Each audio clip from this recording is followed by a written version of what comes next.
এই মুহূৰ্তত লৈ আহিছো অসমবাসী ৰাইজৰ কাৰণে সন্ধিয়াৰ কেইবাটাও বিগ ব্ৰেকিং নিউজ। আজি হৈছে 28 এপ্ৰিল। ৰাজ্যৰ কোটি কোটি জনসাধাৰণৰ বাবে লৈ আহিছো কেইটামান গুৰুত্বপূৰ্ণ খবৰ।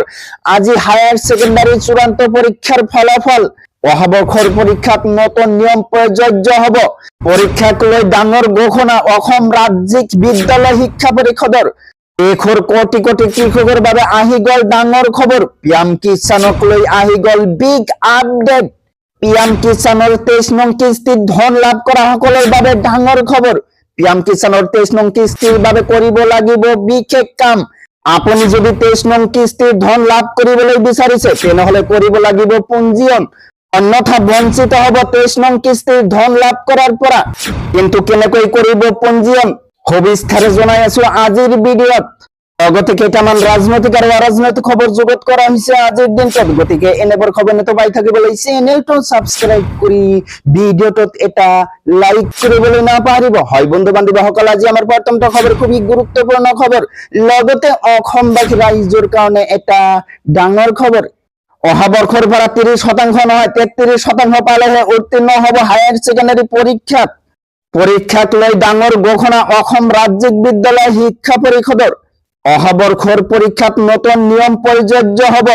আজি ঘোষণা হল উচ্চতৰ মাধ্যমিক চূড়ান্ত বৰ্ষৰ ফলাফল।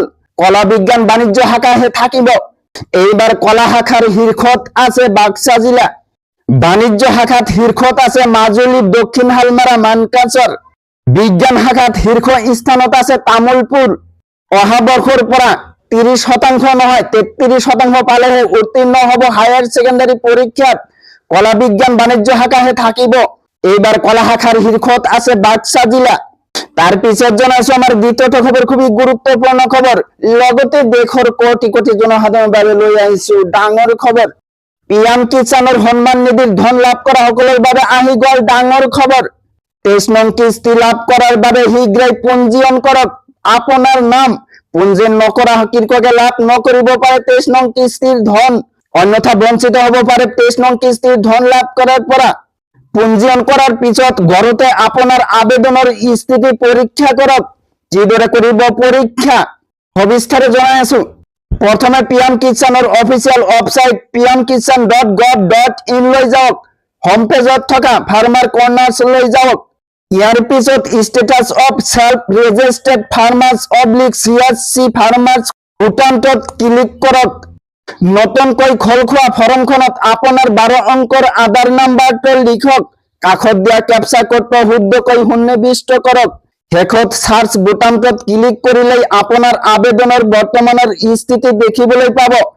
যদি আপোনাৰ পৰীক্ষা কৰি থকা হৈছে তেন্তে পেন্ডিং ফৰ এপ্ৰুভেল বুলি আহিব। সম্পূৰ্ণ পৰীক্ষা হলে এপ্ৰুভেল বাই ডিষ্ট্ৰিক্ট বা ষ্টেট বুলি আহিব।